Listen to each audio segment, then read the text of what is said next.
Eh bien, bonjour à tous et à toutes. Content de vous retrouver en ce début de semaine. Voilà, on va continuer avec l'histoire de Joseph. Genèse 39, versets 4 et 5. Joseph trouva grâce aux yeux de son maître, qui l'employa à son service, l'établit sur sa maison et lui confia tout ce qu'il possédait. Dès que Potiphar l'eut établi sur sa maison et sur tout ce qu'il possédait, l'Éternel bénit la maison de l'Égyptien à cause de Joseph. Et la bénédiction de l'Éternel fut sur tout ce qui lui appartenait, soit à la maison, soit au champ. Amen. Je vais aujourd'hui aborder simplement ce thème-là de la fidélité dans le travail.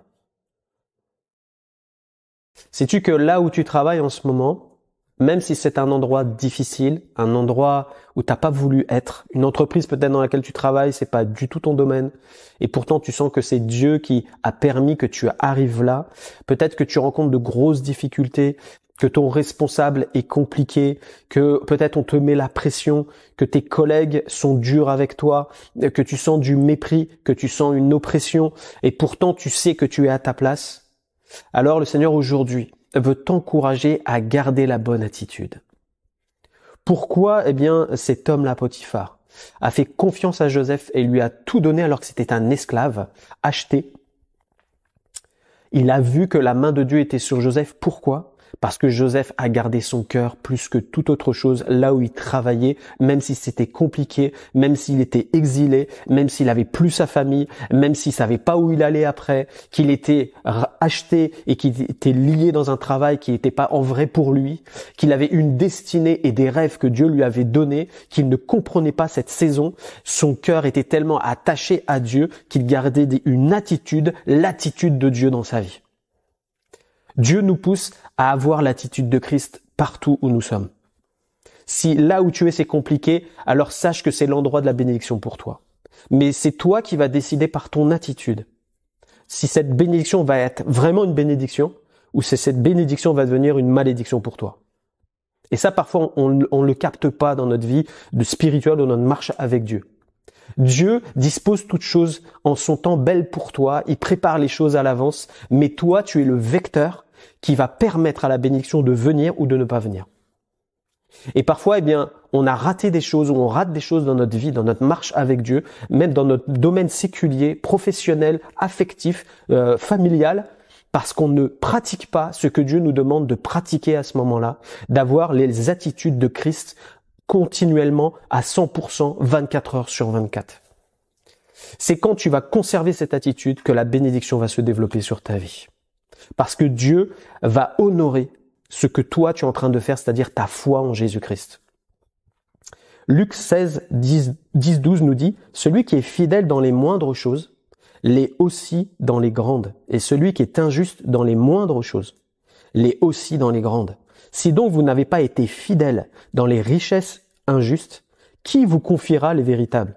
Et si vous n'avez pas été fidèle dans ce qui est à autrui, qui vous donnera ce qui est à vous? Amen. » Jésus est clair, il nous dit clairement, sois fidèle dans les petites choses comme dans les grandes. Quelqu'un de fidèle, c'est quoi?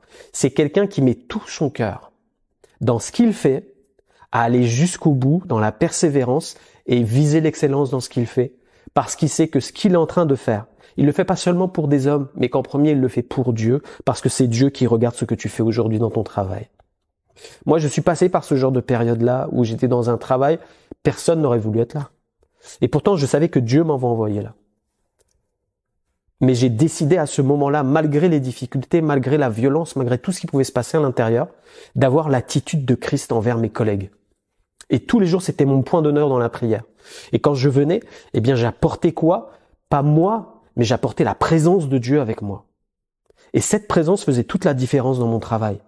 Et j'ai vu mon travail être transformé et être béni par Dieu à ce moment-là. Et mes collègues eux-mêmes être changés, transformés par l'action puissante du Saint-Esprit. Et les patrons reconnaître que c'était pas quelque chose d'habituel dans ce travail-là. Je pouvais témoigner à ce moment-là que c'était Dieu qui faisait ça dans le travail. Tu es une source de bénédiction si tu restes dans la fidélité. Sois fidèle dans les petites choses. Alors oui, tu peux être avec quelqu'un de difficile, un patron difficile. Ben Dieu même te donne des recommandations quand tu as quelqu'un qui te commande et qui est difficile avec toi. C'est Pierre qui nous le dit. 1 Pierre 2,18, serviteurs, c'est-à-dire ceux qui travaillent. Soyez soumis en toute crainte à vos maîtres, non seulement à ceux qui sont bons et doux, mais aussi à ceux qui sont d'un caractère difficile. Et le mot difficile à cet endroit-là, nous on l'a en Louis II qui est juste difficile, on pense que c'est quelqu'un qui est compliqué. C'est pas ça le terme grec. Le terme grec c'est tyran. Donc c'est quelqu'un qui te veut du mal en fait. Et c'est quelqu'un qui est sur ta peau et qui va pas te lâcher quoi. Et c'est peut-être ce que tu vis en ce moment et que tu as envie de tout lâcher toi. Non, là le Seigneur nous dit sois soumis. La soumission c'est pas de l'obéissance. La soumission fait appel à l'obéissance et au cœur. Quelqu'un qui est soumis, il va obéir avec joie. C'est là où quand tu vas pratiquer cette soumission-là que Dieu aime, qu'il va se passer quelque chose dans ta vie. Peut-être pas dans la vie de la personne en face de toi qui est méchante, mais dans ta vie personnelle. Il va y avoir un développement du fruit de l'esprit dans ta vie quand tu pratiques la vraie soumission. Et c'est ça parfois qu'on rate en fait. Nous on est facilement rebelles, énervés, en colère et on claque la porte. Dieu te dit non, claque pas la porte. Soumets-toi dans la joie et bénis ton maître même s'il est dur, compliqué et même méchant avec toi. Bénis-le. Quand tu pratiques cette bénédiction-là, cette soumission-là, tu plais à Dieu et Dieu va bénir ta vie en changeant complètement ton état d'esprit et en te faisant devenir quelqu'un de fort. Et la présence de Dieu va t'accompagner. Mais si tu t'inssoumets à ton maître, même s'il est dur, et que peut-être tu as raison de dire « Ah, c'est injuste », Dieu te dira « Je suis pas de ton côté. Tu désobéis à ma parole, je suis plus de ton côté. » Alors ton maître, il pourra faire tout ce qu'il veut avec toi. Alors où veux-tu te placer aujourd'hui? Quelle attitude tu veux avoir? Joseph a eu l'attitude qu'il fallait. La bénédiction était sur sa vie. Et quand, son maître a vu ça, parmi tous les esclaves, il a dit, toi là, je te confie de plus grandes richesses encore. Tu vas gérer toute ma maison et je veux plus rien avoir avec toi. J'ai confiance en toi. Tu vas attirer la bénédiction de Dieu sur ta vie en pratiquant ce que Dieu te demande de faire. Une attitude de cœur, le caractère de Christ. Ne manque pas de développer ce caractère de Christ dans ta vie parce que Dieu a quelque chose derrière de meilleur. Alors on va terminer juste par 2 Samuel chapitre 3 verset 1. La Bible nous dit que la guerre dura longtemps entre la maison de Saül et la maison de David. David devenait de plus en plus fort et la maison de Saül allait en s'affaiblissant.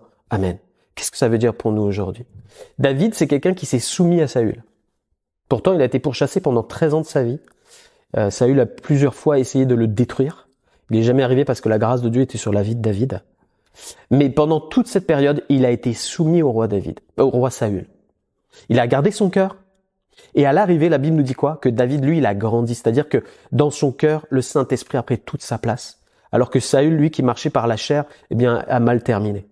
Et dans notre vie, c'est ce qu'il y a. Il y a cette dualité entre l'esprit et la chair. Aujourd'hui, choisis de marcher par l'esprit, mon frère, ma sœur, et que ça se développe en toi et permet à Dieu de te fortifier aujourd'hui dans ton travail. Que Dieu te bénisse. On va prier. Merci Seigneur pour ta parole. Merci parce que Seigneur, tu nous indiques toujours la bonne direction et la bonne façon de faire. Merci Père pour Seigneur l'exemple de Joseph qui est aussi valable pour nous aujourd'hui. Seigneur, ce que nous voulons aujourd'hui, c'est garder le cœur de Christ en nous, le caractère de Christ. Alors Saint-Esprit, prends toute ta place, ta mesure. Seigneur, je bénis tous ceux qui écoutent, ils sont dans les difficultés au travail. Père, je prie pour qu'ils gardent leur cœur, Seigneur, attaché à toi et qu'ils bénissent leur entourage malgré, Seigneur, les coups et les injustices. Seigneur, je les bénis en ton nom et je te loue d'avance pour ce qui va se passer maintenant dans leur vie et au sein de leur travail. Gloire à toi, Seigneur. Merci notre Dieu. Amen. Que Dieu vous bénisse. On se retrouve demain.